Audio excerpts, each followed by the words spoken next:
حضرت ذوالقرنین رضی اللہ تعالیٰ عنہ۔ اللہ تعالیٰ نے انہیں زمین میں اقتدار دیا تھا۔ 4 لوگ دنیا میں ایسے ہو چکے ہیں جنہیں اللہ تبارک و تعالیٰ نے پوری دنیا میں اقتدار دیا، ایک وقت میں پوری دنیا کا ایک ہی بادشاہ۔ 2 مسلمان تھے، 2 کافر۔ مسلمانوں میں حضرت سلیمان علیہ السلام اور جناب ذوالقرنین علیہ السلام، اور کافروں میں بخت نصر اور نمرود۔ یہ 2 لوگ ہیں جنہیں اللہ نے پوری دنیا میں اقتدار دیا، اور پھر اس کے بعد آنے والے وقت میں اللہ تعالیٰ امام مہدی کو سارا اقتدار عطا فرمائے گا پوری دنیا کا۔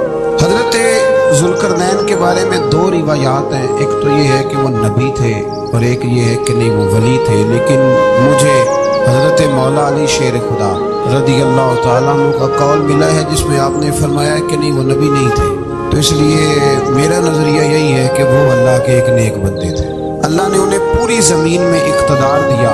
وہ ایک مہم پہ نکلے، ان کا ارادہ بنا کہ میں ذرا دنیا کا چکر لگاؤں، تو انہوں نے سفر شروع کیا کہ میں دیکھوں ذرا سورج غروب کہاں ہوتا ہے، تو فرماتے میں پہنچا، بڑا گیا، لیکن میں اس مقام تک پہنچ گیا جہاں سورج غروب ہوتا ہے، تو پھر میں نے دیکھا کہ ایک سیاہ کنواں ہے جس کے اندر جا کے وہ چھپ گیا ہے، لیکن رب کریم کی اس حقیقت تک میں پہنچ سکا نہیں۔ پھر آپ فرماتے ہیں کہ میں آگے نکلا تو مجھے ایک قوم کے بارے میں بتلایا گیا جو بڑی خونخوار قوم تھی، بڑی خونخوار، اس کو یاجوج اور ماجوج کہا جاتا ہے۔ یہ قوم اتنی خونخوار تھی کہ یہ درندوں کو بھی کھا جایا کرتی، اتنے لمبے چوڑے ان کے قد تھے، اتنے زیادہ طاقتور تھے کہ سانپ اور بچھو بھی کھا جاتے تھے۔ یہ نکلا کرتے تھے سبزے کے دنوں میں تو ساری کھیتیاں اجاڑ جاتے تھے، ہر چیز تباہ کر جاتے تھے، حتیٰ کہ انسانوں تک کو کھا جاتے تھے۔ تو حضرت ذوالقرنین جب وہاں پہنچے، اللہ تبارک و تعالیٰ نے انہیں ان مظلوم لوگوں کا مددگار بنایا جن پر یاجوج اور ماجوج کی قوم ظلم کرتی تھی۔ انہوں نے آپ سے کہا کہ حضور مہربانی فرمائے،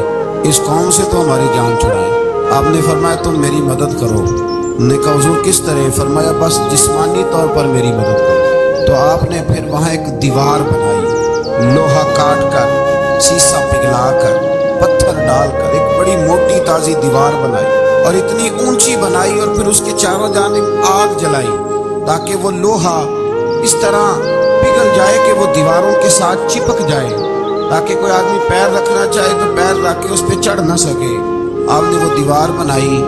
اب اس قوم کا حال یہ ہوا کہ وہ اس کے اندر قید ہیں، وہ صبح جب اٹھتے ہیں تو اس کو توڑنا شروع کرتے ہیں، توڑتے رہتے ہیں، تو جب شام ہوتی ہے تو ان میں سے ہر روز ایک شخص کہتا ہے اتنی رہنے دو باقی کل کریں گے، لیکن جب وہ سویرے اٹھتے ہیں تو اللہ تعالیٰ اس دیوار کو پھر سے مضبوط فرما دیتا ہے۔ نبی کریم علیہ السلام نے فرمایا قرب قیامت میں ایک وقت آئے گا، قیامت کے قریب جا کے ایک ٹائم ایسا آئے گا کہ اس مخلوق میں سے ہی ایک شخص پکارے گا اور پکار کے کہے گا کہ اب سو جاؤ انشاءاللہ۔ اللہ ان کی زبان پہ جاری کہے گا اب سو جاؤ اور سویرے انشاءاللہ یہیں سے شروع کریں گے۔ تو فرمایا وہ چونکہ انشاءاللہ کہیں گے تو پھر اللہ تبارک و تعالیٰ اگلے دن اس دیوار کو وہیں پہ رکھے گا جہاں رات کو انہوں نے اسے چھوڑا تھا۔ اگلے دن وہ توڑیں گے تو دیوار ساری ٹوٹ جائے گی، اور پھر اللہ تبارک و تعالیٰ کا فضل ہوگا تو مسلمان کی طرف وہ بڑھیں گے، وہ قتل و غارت کریں گے، پھر سے وہی درندگی کریں گے، تو پھر حضرت عیسیٰ علیہ السلام ان کے لیے دعا کریں گے۔ تو دعا کا یہ حال ہوگا کہ ان کے وجود پر کچھ ایسی چیزیں برآمد ہوں گی جن کی وجہ سے وہ مر جائیں گے، ختم کر دیے جائیں گے، قیامت کے قریب جا کے وہ دوبارہ آئیں گے۔ اس کے بعد پھر اللہ تبارک و تعالیٰ نے سورہ کہف کی آخری آیات میں 7 سمندر اور ان جیسے اور بھی آ جائیں، فرمایا 7 سمندر ہوں اور ان جیسے اور بھی آ جائیں اور مل کر وہ روشنائی بن جائیں تو میرے رب کے کلمات ختم ہونے سے پہلے سمندر ختم ہو جائے۔ اور آخری آیت میں اللہ تعالیٰ نے فرمایا کہ اے رسول صلی اللہ تعالی علیہ وسلم آپ کہہ دیجئے کہ میں تمہاری طرح ہی ایک بشر، انا بشر مثلکم، میں بھی تمہاری طرح ایک۔ اب مثلکم کا بہت سارے لوگوں نے ترجمہ اپنی طرح کا کر لیا ہے، حالانکہ حضور صلی اللہ تعالی علیہ وسلم نے فرمایا کہ بشر ہونے میں تمہاری طرح ہوں، رسول ہونے میں تمہاری طرح نہیں، اللہ کا حبیب ہونے میں تمہاری طرح۔ اور وہ یہ جو میں کہہ رہا ہوں نا نہیں، تو یہ صحیح بخاری کے لفظ ہیں، حضور نے فرمایا ایکم مثلی، کون ہے تم میں جو میری طرح ہو؟ اور تو اپنے رسول کے بارے میں یہ کہے کہ بکریاں چرا رہے تھے تو معاذ اللہ انہیں پتہ ہی نہیں تھا کہ میں نبی بن جاؤں گا، ایسی کوئی بات نہیں۔ اعلیٰ حضرت فرماتے ہیں اللہ اللہ وہ بچپنے کی پابند، یعنی بچپن میں بھی رنگ ڈھنگ نرالے تھے میرے رسول۔ اللہ اللہ وہ بچپنے کی پابند، اس خدا بھاتی صورت پہ لاکھوں سلام، اس خدا بھاتی صورت پہ۔ اور مرحوم اعظم چشتی نے بھی ایک جملہ بڑا خوبصورت کہا، اس نے کہا تیری حیات پاک کا ہر لمحہ پیغمبر ہے۔ انہوں نے اپنے چچا کو بے جان بتوں کی عبادت سے روکا، عذاب الہی سے ڈرایا۔ اس نے کہا کہ آپ ہمیں ہمارے خداؤں سے پھیرنا چاہتے ہیں، اس سے رک جائیں ورنہ ہم آپ کو سنسار کر دیں گے۔ ابراہیم علیہ السلام نے کہا کہ میں آپ کے لیے اپنے رب سے استغفار کرتا رہوں گا، وہ مجھ پر بہت مہربان ہے۔ تو اللہ تبارک و تعالیٰ نے انہیں اسحاق علیہ السلام بیٹے اور یعقوب علیہ السلام پوتے کی بشارت دی، اور یہ بھی فرمایا کہ یہ دونوں نبی بھی ہوں گے۔ پھر آیت نمبر 51 سے لے کر 58 تک مختلف انبیاء کا ذکر ہے۔ اللہ تعالیٰ نے اس میں فرمایا کہ حضرت موسیٰ کو برگزیدہ رسول، نبی اور اللہ کا رازدار کہا گیا، اور حضرت ہارون کی نبوت کا بیان بھی ہوا، اور حضرت اسماعیل کو وعدے کے سچے، نماز اور زکوٰۃ کا حکم دینے والے رسول اور نبی اور اللہ کا پسندیدہ قرار دیا گیا۔ ادریس علیہ السلام کو صدیق نبی قرار دیتے ہوئے فرمایا کہ ہم نے ان کو بلند جگہ پہ بٹھایا۔ کہاں ہے ادریس علیہ السلام؟ چوتھے آسمان میں بھی، اور جنت کا قول بھی ہے۔ دو روایتیں ان کے بارے میں ملتی ہیں، ایک تو یہ ہے کہ وہ حضرت ملک الموت سے ایک دفعہ کہنے لگے تو میرا یار نہیں بن جاتا؟ اللہ ہی بھلا کرے۔ حضرت اسرائیل کو کہنے لگے دوست بن جاتے ہیں، دوستی ہو گئی۔ فرمانے لگے یار موت کا ذائقہ کیسے چکھاتا ہے؟ کہنے لگا میں آپ کو چکھا دیتا ہوں۔ آپ کو موت کا ذائقہ چکھایا اور دوبارہ پھر وہ ڈال دی، آپ اٹھ کے بیٹھ گئے۔ کہنے لگے دوزخ تو دکھا، میں وہ بھی دکھا دی۔ فرمایا جنت تو دکھا، جنت بھی دکھائی۔ تو کہنے لگا واپس چلے، فرمانے لگے اب تو نہیں جانا۔ کیوں؟ فرمایا رب فرماتا ہے ہم فیہا خالدون، جو جنت میں آئے گا یہی رہے گا۔ میں کہا جناب وہ تو پہلے موت کا ذائقہ چکھنا ہے، پل صراط جو دوزخ کے اوپر ہے وہاں سے گزرنا ہے۔ تو آپ فرمانے لگے یہ دونوں کام میں کر چکا ہوں اور تو نہیں کرائے، لہٰذا میں آ گیا ہوں تو میں نے یہیں پہ رہنا ہے۔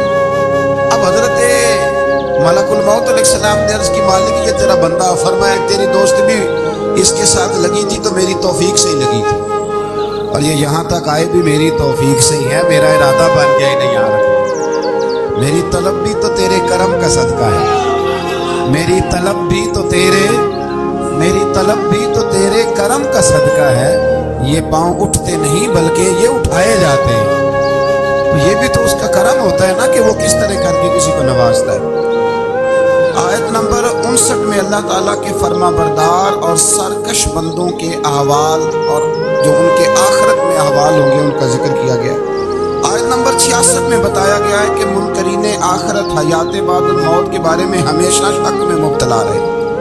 انہیں یقین ہونا چاہیے کہ مرنے کے بعد دوبارہ وہی خالق زندہ کرے گا جس نے پہلی بار بغیر کسی نام و نشان کے پیدا۔ آیت نمبر 76 میں بتایا کہ جو لوگ گمراہی میں مبتلا ہیں ان کے ابتلا میں اضافے کے لیے مہلت کی مدت بڑھا دی جاتی ہے، اور جو ہدایت یافتہ ہیں ان کو مزید استقامت نصیب ہوتی ہے۔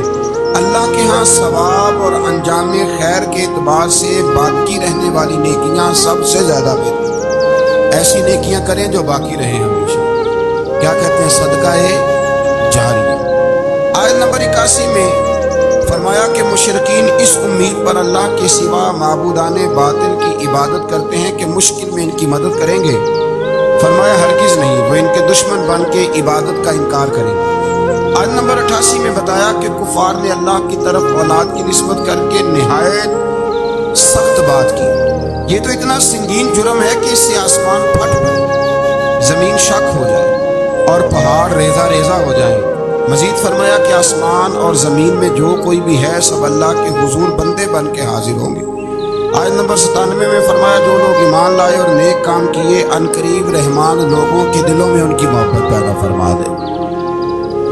یہ جو شرک والا معاملہ ہے نا یہ بڑا سادہ سا ہے۔ کچھ لوگ آج نئے فلسفی اٹھے ہیں تو وہ کچھ عجیب و غریب سی باتیں دہریوں جیسی کرنے لگے ہیں، اور بعض مضامین ہم دیکھتے ہیں تازے جو چھپتے ہیں ان کے اندر بھی وہ اشارتاً کنایاتاً مذہب کی بنیاد پر تقسیم نہیں ہونی چاہیے، انسان بحیثیت انسان قابل تکریم ہے۔ تو ایک بات سمجھ لیں کہ جو مکان کی رجسٹری آپ کے نام ہے اگر کوئی اور دعویٰ کرے اس کا تو آپ کو برداشت ہے؟ یہ ہو نہیں نہ سکتا میاں۔ ملک میں وزیر کئی ہو سکتے ہیں پر وزیر اعظم ایک ہوتا ہے، اس کو سمجھ لیں۔ تو جب اللہ کی توحید میں کوئی کسی کو شریک ٹھہراتا ہے تو وہ بہت بڑا جرم کرتا ہے، وہ بہت بڑا جرم کرتا ہے۔ یوں سمجھ لیں کہ جیسے آپ کی 5 مرلے کی زمین پہ کوئی آ کے قبضہ کرے، اسے مار دینے کو دل کرتا ہے۔ اس لیے یہ ساری زمین رب کریم کی ہے، آسمان و زمین کا خالق اور مالک ہے۔ تو شرک ناپسندیدہ بات، ناپسندیدہ۔ سورہ طٰہٰ شروع ہوتی ہے۔ اس سورہ طٰہٰ میں نبی پاک صلی اللہ تعالیٰ علیہ وسلم کو رب کریم نے فرمایا کہ محبوب قرآن اس لیے نازل نہیں کیا تھا کہ آپ مشقت میں پڑھ لیں۔ نبی کریم لمبی لمبی نمازیں پڑھتے تھے، لمبی لمبی۔ تو قرآن مجید نے کہا طٰہٰ ما انزلنا علیک القرآن لتشقیٰ، محبوب قرآن اس لیے نازل نہیں کیا کہ آپ مشقت میں پڑھ لیں۔ حضور لوگوں کو بڑی جد و جہد کے ساتھ دین کی طرف بلاتے تھے، تو کہا محبوب قرآن اس لیے نازل نہیں کیا تھا کہ آپ مشقت میں پڑھ گئے، آپ تو مشقت کرنے لگے۔ گویا رب اپنے محبوب کو کہہ رہا ہے، جیسے سورہ مزمل میں بات ہوئی نا کہ محبوب تھوڑا آرام بھی فرما دیا، محبوب تھوڑا آرام بھی فرمائے۔ پھر فرمایا کہ یہ قرآن نصیحت کے لیے نازل ہوا ہے، اور اللہ ظاہر و باطن سب کو جانتا ہے، اور وہ وحدہ لا شریک ہے، اور سارے اچھے نام اسی کے۔ آیت نمبر 10 میں فرمایا کہ مدین سے واپسی کے سفر کے دوران موسیٰ علیہ السلام اس واقعے کا بیان کیا کہ وہ اپنی جگہ پر رکے ہوئے تھے، تو وہیں انہیں غیب سے ندا آئی کہ موسیٰ میں آپ کا رب ہوں، آپ وادی مقدس میں ہیں، تو ادباً اپنے جوتے اتار دیجئے، میں نے آپ کو چن لیا ہے، میرے پیغام وحی کو توجہ سے سنیے، میں اللہ وحدہ لا شریک ہوں، میری بندگی کے لیے، میری یاد کے لیے نماز قائم کیجیے، قیامت آنے والی ہے، اسی کی طرف آپ توجہ فرمائیے۔ اسی موقع پر آپ کو جو معجزات عطا کیے گئے ان کا بھی ذکر ہے، اور وہ ہم پیچھے بہت ساری جگہوں پہ اس کا ذکر کر آئے کہ اللہ تعالیٰ نے ان کو ایک ایسا عصا عطا فرمایا تھا کہ وہ ایک دم میں ہی بہت بڑا اژدہا بن جایا کرتا تھا، اور پھر حضرت سیدنا موسیٰ علیہ السلام اپنا ہاتھ گریبان میں ڈال کے نکالتے تھے تو آفتاب کی طرح روشن ہو جاتا۔ اقبال کہتے ہیں ید بیضا لیے بیٹھے ہیں اپنی آستین، ید بیضا لیے، چمکتے ہوئے ہاتھ ہیں ان کے، تو یہ اپنی آستینوں میں چھپا کے بیٹھے ہیں۔ پر اقبال نے یہ ولیوں کے لیے کہا ہے، نہ پوچھ ان خرقہ پوشوں کی، ارادت ہو تو دیکھ، ارادت ہو تو محبت کے ساتھ دیکھ، تنقید کے ساتھ تو پتہ ہے پھر بندے کو کوئی شے نہیں ملتی، آنکھیں گونگ ہو جاتی۔ ارادت ہو تو دیکھ ان کو، ید بیضا لیے بیٹھے ہیں اپنی آستینوں میں۔ پھر اللہ تعالیٰ نے نا حضرت موسیٰ علیہ السلام کو حکم دیا تھا کہ فرعون کو دعوت دیں، تو حضرت موسیٰ نے دعا مانگی جو آیت نمبر 25 اور 28 میں موجود ہے، رب اشرح لی صدری ویسر لی امری واحلل عقدۃ من لسانی یفقہوا قولی، اے میرے رب میرے لیے میرا سینہ کھول دے، میرے لیے میرا کام آسان کر دے، میری زبان کی گرہ کھول دے تاکہ وہ لوگ میری بات کو سمجھ سکیں۔ یہ آپ نے دعا فرمائی، اور آگے جا کے مزید آپ نے التجا کی کہ میرے خاندان میں سے میرے بھائی ہارون کو اس مشن میں میرا وزیر بنا دے تاکہ مجھے تقویت ملے، اور اسے میرا شریک کار بنا دیجیے۔ اللہ تعالیٰ نے ان کی اس دعا کو قبول فرما لیا۔ آیت نمبر 38 سے حضرت موسیٰ علیہ السلام کی پیدائش کا ذکر ہوتا ہے، اور یہ تقریباً آیت نمبر 76 تک چلتا ہے۔ واقعہ آپ نے پہلے بھی سنا ہوا ہے، اپنے لفظوں میں بھی عرض کیے دیتا ہوں۔ فرعون کو اس نے وہ خواب دیکھ لیا تھا کہ ایک ستارہ اٹھے گا اور پھر وہ گرے گا تو میری ساری سلطنت کو تباہ کر دے گا۔ نجومیوں سے اس نے پوچھ لیا، اس نے کہا کہ ایک بچہ پیدا ہوگا جو تیری سلطنت کو تباہ کرے گا۔ چاہیے تو یہ تھا کہ وہ توبہ کرتا، لیکن اس نے کیا کیا کہ اس نے بچوں کو قتل کرانا شروع کیا۔ یذبحون ابناءکم، ذبح کرا دیتا تھا تمہارے بیٹوں، اور بچیوں کو وہ زندہ رکھتا تھا۔ اللہ تبارک و تعالیٰ کی قدرت دیکھیے، رب بڑا ہی کریم۔ آپ یقین کریں مولا کے دینے کے انوکھے ہی انداز ہیں۔ یعنی حضرت موسیٰ کوہ طور کے پاس آگ لینے جائیں تو اللہ تبارک و تعالیٰ پہلی وہی فرما کے نبی بنا لے۔ بھائی حضرت یوسف کو کنویں میں ڈالے تو رب وہاں سے نکال کے مصر کا حکمران بنا دے۔ وہ بڑا ہی بے نیاز ہے، مولا کے دینے کے انداز بڑے ہی انوکھے، بڑے انوکھے انداز میں نوازتا ہے۔ تو حضرت موسیٰ جب پیدا ہوئے تو ان کی والدہ نے پتہ کیا کیا، ان کو ایک صندوق میں بند کر کے دریا میں بہا دیا۔ اب دریا میں بہتے جا رہے ہیں تو ماں تھی تو پریشان بھی ہو گئی، ان کی ہمشیرہ کو کہنے لگی ذرا دھیان رکھنا کدھر جاتے ہیں۔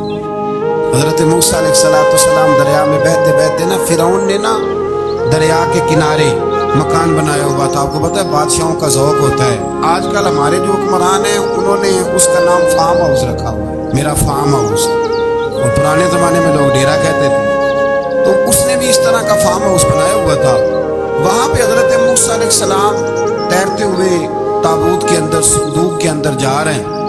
فرعون اور ان کی بیوی حضرت آسیہ بے اولاد تھی, بڑی تڑپ تھی بیٹے کی, وہ بھی وہاں کھڑی تھی. صندوق تیرتا ہوا آیا تو فرعون نے کہا کہ جاؤ پکڑ کے لاؤ دیکھو کیا ہے. جب وہ لے کے آئے نا تو آپ کی ہمشیرہ جو نگرانی کر رہی تھی پریشان ہو گئی کہ یہ تو اس کے ہاتھ لگ گئے, یہ تو اب مار ڈالے گا. لیکن جب خوبصورت اور چمکتا ہوا بچہ دیکھا تو بی بی آسیہ کہنے لگی یہ بنی اسرائیل کا ہے ہی نہیں, یہ تو پتہ نہیں کہاں سے بہتا ہوا یہاں آ گیا. تو ایسے ہی چھوڑ, یہ پتہ نہیں کہاں سے رکھ نہ لے. تو حضرت موسیٰ علیہ السلام وہ کہنے لگا نہیں انہی کے ہیں. موسیٰ علیہ السلام اسی کے ہیں. تو آسیہ کہنے لگی تیرے تو سر پہ نا بس بھوت ہی سوار ہو گئے, ہر وقت وہی لوگ تجھے یاد رہتے, یہ پتہ نہیں کہاں سے بہ کے آئے. اب رکھ لیا, مان گیا فرعون. آپ فرعون کے گھر میں جو اس لیے بچے مروا رہا تھا کہ میری سلطنت حضرت موسیٰ پیدا نہ ہو جائے, تو اسی کے گھر میں پرورش پانے لگے, اسی کے گھر میں. اب عورتیں منگائیں گئی دودھ پلانے کے لیے, تو حضرت موسیٰ علیہ السلام کسی بیوی کا دودھ نہیں پیتے, تو آپ کی ہمشیرہ نہ وہیں دائیں بائیں گھومتی رہتی. تو کہنے لگی جناب آسیہ سے کہ میں ایک بیوی کو جانتی ہوں, بڑی صاف ستھری ہے, مجھے امید ہے یہ بچہ اس کا دودھ پیے گا. تو فرعون کہنے لگا دوڑ کے لا. تو اپنی والدہ کو لے کے آئیں تو حضرت موسیٰ نے فوراً دودھ پینا شروع کر دیا. فرعون کو پھر تھوڑا شک ہوا. ایک روایت یوں بھی لکھی ہے بعض لوگوں نے کہ فرعون ایک دن اٹھایا ہوا تھا حضرت موسیٰ کی ابھی تھوڑی سی عمر تھی, تو آپ نے اس کی داڑھی پکڑ کے تو ایک گھونسا دے مارا. جلالی تو شروع سے ہے نا. تو کہنے لگا آسیہ تو مان نہ مان یہ بچہ وہی ہے. تو حضرت بی بی آسیہ کہنے لگی کہ تجھے غلط فہمی ہے, یہ وہ نہیں ہے. اس نے کہا دیکھو نا یہ تو اٹھاتی ہے تو پیار کرتا ہے, اور میرے جب قریب آتا ہے تو اس کے لب و لہجے میں تلخی محسوس کرتا ہوں. اس نے کہا بچوں کو کیا پتا. خیر ایک طرف اس نے کھانے پینے کی چیزیں رکھ دی, ایک طرف انگارے رکھ دیے. وہ بھی حضرت آسیہ کہتی ہیں کہ تجھے سمجھ آئے بچے بچے ہوتے ہیں. حضرت موسیٰ بچے تو تھے پر تھے تو اللہ کے نبی نے, اللہ کے نبی تھے. جب اس نے کہا نا یہ بچے ہیں تو حضرت موسیٰ علیہ السلام بجائے انگاروں کی طرف جانے کے نبی تھے, وہ سیدھے کھانے پینے والی چیزوں کی طرف بڑھنے لگے. پھر ان کہنے لگا آپ بتا. اللہ تعالیٰ نے حضرت جبریل کو بھیجا, انہوں نے کہا ادھر نہیں جانا آپ ادھر جائیے. تو آپ آگ کی طرف گئے اور ایک کوئلہ اٹھا کے زبان پہ رکھ لیا. واسی کہنے لگی سمجھ آئی بچے کو کیا پتا کدھر جانا ہے کدھر نہیں جانا. اگر وہ اتنا ہی خیال ہوتا وہی بچہ ہوتا تو آگ.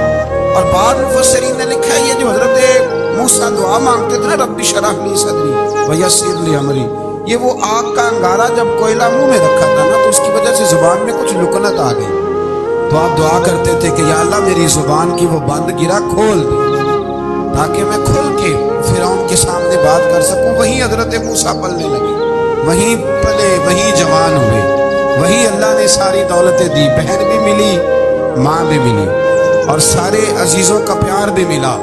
اسی گھر کے اندر اللہ نے پرورش کر کے فرعون کے ظلم سے بنی اسرائیل کو نجات عطا فرمائی.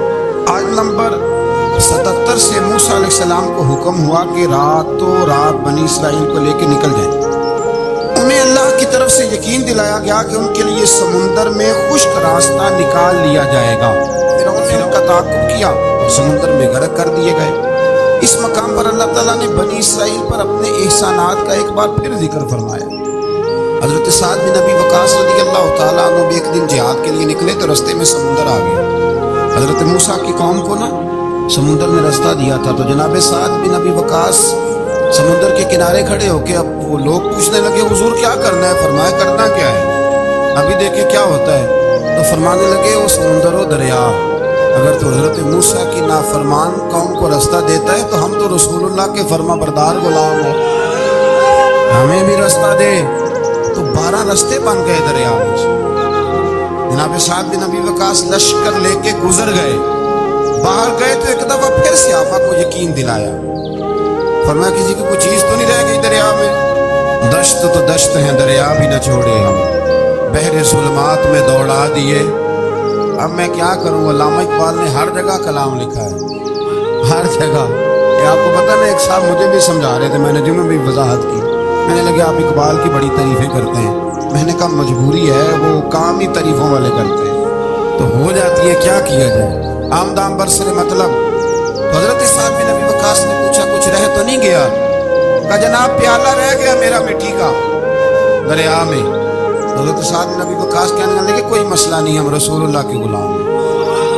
بس پر بڑی دلائل ہیں، وقت نہیں ہے، آگے بڑھنا ہے. فرمایا او دریا، وہ ہمارا پیالہ تو واپس کر دے. تو ایک لہر آئی تو پیالہ بھی کنارے پہ پھینک گئی. تو اللہ تعالیٰ نے حضرت موسیٰ علیہ السلام کی قوم کو وہاں سے نجات دی. آیت نمبر 85 سے سامری کا ذکر ہے. سامری ایک جادوگر تھا. جب حضرت موسیٰ علیہ السلام تشریف لے گئے نا کوہ طور پہ، تو اس نے سونے کا ایک بچڑا بنا دیا تھا اور اس کے منہ میں ایسی تاریں اس نے لگائی تھی کہ جب ہوا چلتی تھی تو وہ تاریں بجتی تھی. مفسرین نے لکھا ہے. تو بنی اسرائیل والوں کو یہ کہتا تھا دیکھو یہ بولتا ہے. تو بڑے کمزور ایمان کے لوگ تھے، اس طرف متوجہ ہو. حضرت موسیٰ علیہ السلام واپس آئے تو انہوں نے پوچھا کہ یہ ماجرا کیا ہے. اس نے کہا کہ میں نے نا حضرت جبریل علیہ السلام کا گھوڑا جب چل رہا تھا تو ان کے پاؤں سے جو مٹی لگ رہی تھی وہ مٹی میں نے تھوڑی اٹھا لی تھی اور وہ میں نے اس کے منہ میں رکھی ہے، جس کی وجہ سے اس کے منہ سے آواز ہے. وہ مٹی کب اٹھائی تھی وہ بھی لکھا ہے مفسرین نے کہ حضرت موسیٰ علیہ السلام نے جب کہا نا بنی اسرائیل والوں کو کہ گھوڑے ڈالو اندر، حالانکہ رستے بند بھی گئے تھے، پھر بھی کہنے لگے ایسا نہ ہو کہ اندر جائیں تو پانی پھر آ جائے. تو یہ جاتے نہیں تھے، ڈرتے تھے، کمزور ایمان کے لوگ تھے نا. اصل مسئلہ نا اندر کا ہے. آپ یقین کریں یہ بڑی باکمال بات ہے.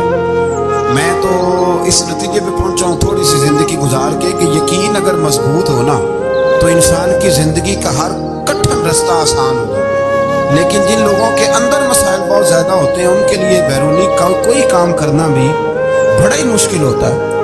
تو یہ لوگ کہنے لگے کیسے اندر جائیں گے تو پھر نہ پانی مل جائے. تو حضرت جبریل امین آئے گھوڑی پہ بیٹھے، انہوں نے آگے آگے گھوڑی دوڑائی. تو آگے گھوڑی دوڑی تو ان کے گھوڑے خود بخود پیچھے دوڑ پڑے. حضرت سیدنا جبریل کی گھوڑی جہاں پیر رکھتی تھی وہاں سے سبزہ اگتا تھا. سامری جادوگر تھا، حیرت انگیز چیزوں کو جمع کر لیتا. اس نے وہ جمع کر کے رکھ لی اور بچڑا بنا دیا. تو حضرت موسیٰ علیہ السلام نے جب اس سے پوچھا تو اس نے یہ بات بتائی اور کہنے لگا یہ تدبیر مجھے میرے نفس نے سجائی تھی. حضرت موسیٰ نے اس سے کہا تو یہاں سے چلا جا، زندگی میں تیرے لیے وحشت کی سزا ہے اور تیری سزا کا وقت آخرت میں مقرر ہے. وحشت کا بھی عذاب ہوتا ہے کچھ لوگوں کو وحشت کا عذاب یہ ہوتا ہے. یعنی انسان ہر وقت خوف زدہ رہے. آیات بتاتی ہے کہ اس پر کون سا عذاب ہے، اس پر ایک وحشت تاری ہے. اللہ سے دعا مانگے اللہ تبارک و تعالی ان ساری آزمائشوں سے ہمیں محفوظ فرمائے.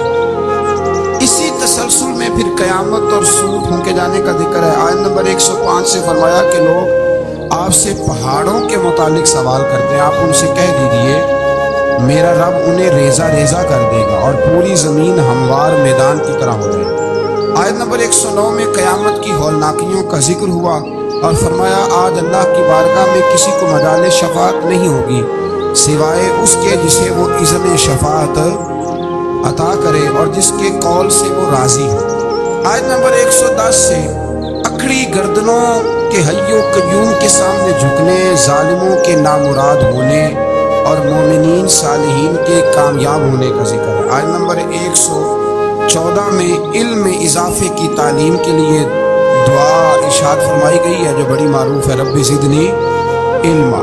آیت نمبر 115 سے اس بات کا ذکر ہے کہ آدم علیہ السلام جو جنت میں درخت کے قریب چلے گئے تو یہ ان کی بھول اور اجتہادی خطا تھی. اللہ نے خود وضاحت فرمائی اور انہوں نے قصداً اللہ کے حکم کی نافرمانی نہیں کی.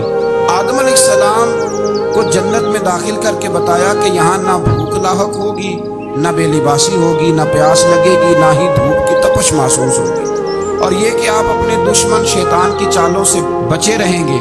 اس مقام پر قرآن نے اس موضوع کو پھر بیان کیا کہ شیطان نے وسوسہ ڈالا اور مخلص اور ہمدرد کا روپ دھار کر ان کو بہکایا.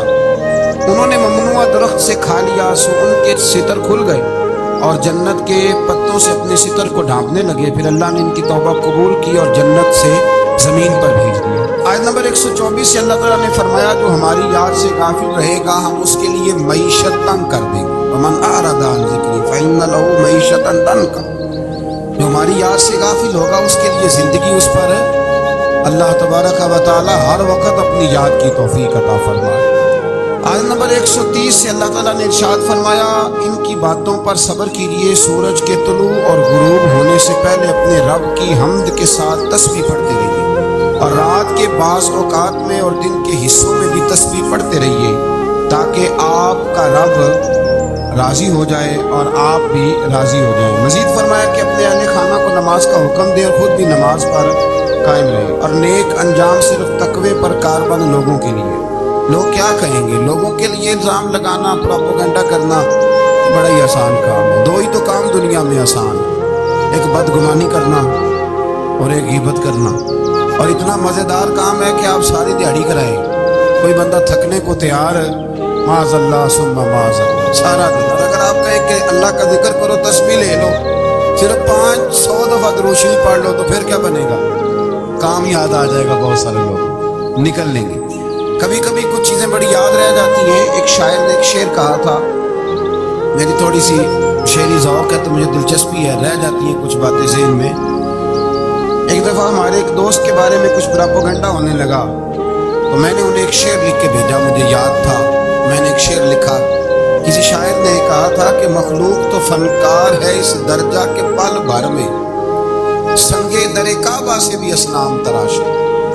کعبے کے اندر سے مٹی لے کے لوگ بت بنا لیتے ہیں اور اللہ کا شریک بناتے ہیں۔ تو کہنے لگا شاعر کہ مخلوق تو فنکار ہے اس درجہ کے پل بھر میں، سنگے در کعبہ سے بھی اصنام تراشے، تم کون ہو کیا چیز ہے داغے کبابی، لوگوں نے تو مریم پہ بھی الزام تراشے۔ لوگ تو منٹ لگاتے ہیں، وہ جو رہی مسجد میں، پلی مسجد میں، لوگوں نے الزام لگانے کا وقت آیا تو الزام لگا دیا، سید عائشہ صدیقہ پہ لگا دیا، صدیق کی بیٹی اور صدیقہ۔ آپ سوچ سکتے ہیں کہ لوگ کہاں تک جاتے ہیں اور باتیں کہاں تک پہنچتی ہیں۔ تو یہ میرے رب کریم کا فضل اور کرم ہے کہ جناب مریم کی برات کا اعلان بھی قرآن نے کیا، اور حضرت عائشہ صدیقہ کی برات کا اعلان بھی قرآن پاک نے فرمایا، یہ بھی قرآن مجید نے فرمایا ہے۔ اور کل پرسوں بھی بات ہو رہی تھی حضرت یوسف علیہ السلام کی، تو الزام تو لگتے رہتے ہیں۔ تو میں نے اس دن بھی سوال کیا تھا، پھر دہراتا ہوں کہ غلطی کیا تھی حضرت یوسف کی؟ کبھی کنواں اندھیرا، کبھی بھائیوں کے تھپڑ، کبھی مصر کا بازار، اور ذرا سوچو تو صحیح، جب بولیاں لگتی ہیں انسان کی تو کیا حال ہوتا ہے۔ اور پھر ذرا یہ بھی تو دیکھو نا کہ جب زلیخا نے الزام لگایا تو پھر کیا حال ہے، اور پھر 12 سال کی جیل، اور رب فرماتا ہے شان میں نے یوسف کو ہی عطا فرمائی۔ تو حضرت مریم سلام اللہ علیہ جب وہ بیٹا لے کے گئی ان کے پاس، تو انہوں نے کہا یہ کہاں سے آ گیا؟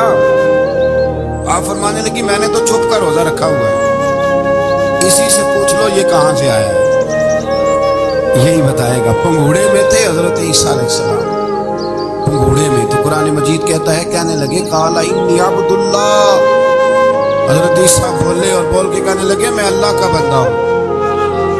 اور آتانی الکتاب، خالی نہیں آیا، کتاب ساتھ لے کے آیا، وجعلنی نبیا، اور اس نے مجھے نبی بنا کے بھیجا ہے۔